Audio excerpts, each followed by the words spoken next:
Donald Trump's special envoy said Russia had agreed to allow the U.S. and Europe to give Ukraine robust security guarantees as part of a potential peace deal. Steve Witkoff told CNN it was agreed at the Alaska summit that the U.S. and Europe could effectively offer Article 5-like language to cover a security guarantee, referring to NATO's principle that an attack on one member is an attack on all. Will you commit to not killing any more civilians? Mr. President, ladies and gentlemen.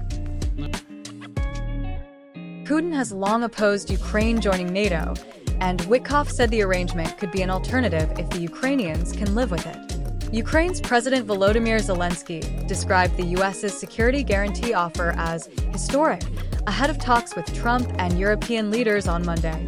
Speaking ahead of his visit to Washington, D.C., Zelensky said any guarantee must really be very practical, delivering protection on land, in the air, and at sea, and must be developed with Europe's participation. There's no deal until there's a deal, but we had an extremely productive meeting and many points were agreed to.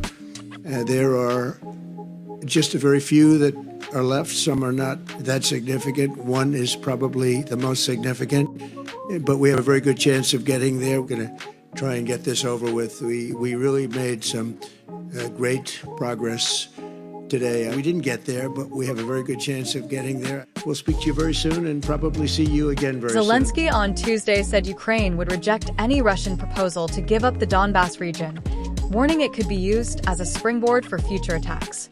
He has also pointed to the country's constitution, which requires a referendum before a change in its territory. Monday's White House meeting will be Zelensky's first since an acrimonious public exchange in the Oval Office in February, when Trump told him to be more thankful for U.S. support and accused him of gambling with World War III. Have you said thank you once this entire meeting? No, in this entire meeting, have you said thank you? Zelensky was then told to leave the White House. He appeared to reconcile with Trump in April in what the White House described as a very productive 15-minute meeting before they attended Pope Francis's funeral.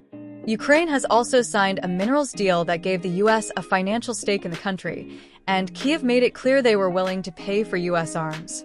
But there will have been concern in Kyiv and other European capitals following the Trump-Putin meeting on Friday.